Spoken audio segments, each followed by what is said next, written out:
I wrote this poem for The Guardian in March during the Gulf War after seeing a picture which has become a kind of icon of that war, a roasted Iraqi soldier leaning through a burnt-out truck on the road to Basra. And I call the poem A Cold Coming, which is a quotation from a poem of T.S. Eliot's The Journey of the Magi, the three wise men making their journey to a nativity in the Middle East. And this is a poem which is a nativity of the New World Order. And the cold coming I had in mind, though, was related to a small item I read in the news about American soldiers freezing their sperm before they left for the Gulf. A cold coming. I saw the charred Iraqi lean towards me from bomb-blasted screen, his windscreen wiper like a pen ready to write down thoughts for men, his windscreen wiper like a quill he's reaching for to make his will.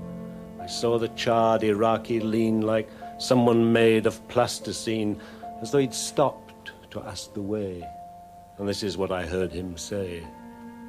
Don't be afraid, I've picked on you for this exclusive interview. Isn't it your sort of poet's task to find words for this frightening mask? If that gadget that you've got records words from such scorched vocal cords, press record before some dog devours me mid-monologue. So I held the shaking microphone closer to the crumbling bone. I read the news of three wise men who left their sperm in nitrogen, three foes of ours, three wise Marines with sample flasks and magazines, three wise soldiers from Seattle who banked their sperm before the battle. Did number one say, God be thanked, I've got my precious semen banked?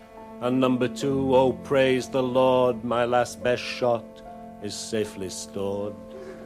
And number three, praise be to God, I left my wife my frozen wad. So that if their fate was to be gassed, at least they knew their name would last. And though cold corpses in Kuwait, they could by proxy procreate. Excuse a skull, half roast, half bone, for using such a scornful tone. It may seem out of all proportion, but I wish I'd taken their precaution. They seemed the masters of their fate with wisely jarred ejaculate. Was it a propaganda coup to make us think they'd cracked death too? Disinformation to defeat us with no post-mortem milliliters. Symbolic billions in reserve made me, for one, lose heart and nerve. On Saddam's pay, we can't afford to go and get our semen sewed. Sad to say that such high tech's uncommon here. We're stuck with sex. If you can conjure up and stretch your imagination and not retch the image of me beside my wife, closely clasped, creating life. I let the unfleshed skull unfold a tale I'd been already told, and idly tried to calculate the content of ejaculate. The sperm in one ejaculation equals the whole Iraqi nation, times roughly, let's say, 12.5, though that 0.5 is not now alive. Let's say the sperms were an amount so many times the body count, 2,500 times at least. But let's wait until the toll's released. Whichever way, death seems outflanked by one tube of cold bloblings banked. Poor bloblings.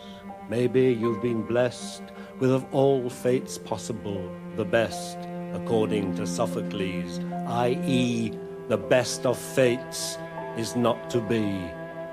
A philosophy that's maybe bleak for any but an ancient Greek, but difficult these days to escape when spoken to by such a shape. When you see men brought to such states, who wouldn't want that best of fates? Or in the world of cruise and scud, not go cryonic if he could, spared the normal human doom of having made it through the womb. He heard my thoughts and stopped the spool. I never thought life futile, fool.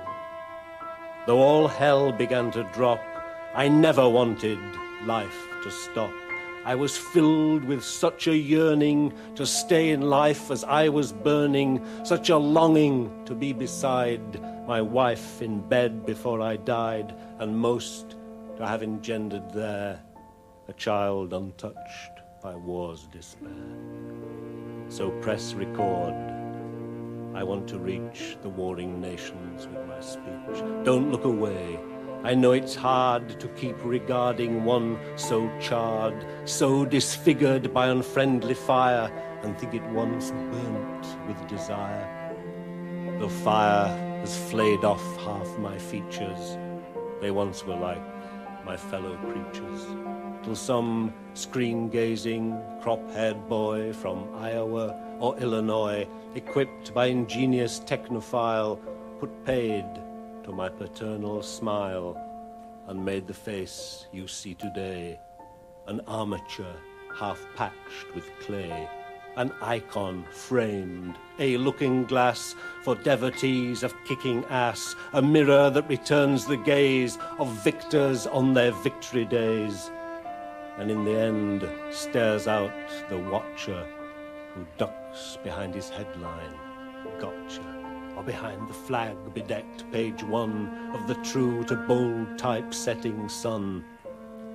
I doubt victorious Greeks let Hector join their feast as spoiling spectre, and who'd want to sour the children's joy in Iowa or Illinois, or aging mothers overjoyed to find their babies weren't destroyed. But cabs beflagged with sun front pages don't help peace in future ages. Stars and stripes in sticky paws may sow the seeds for future wars.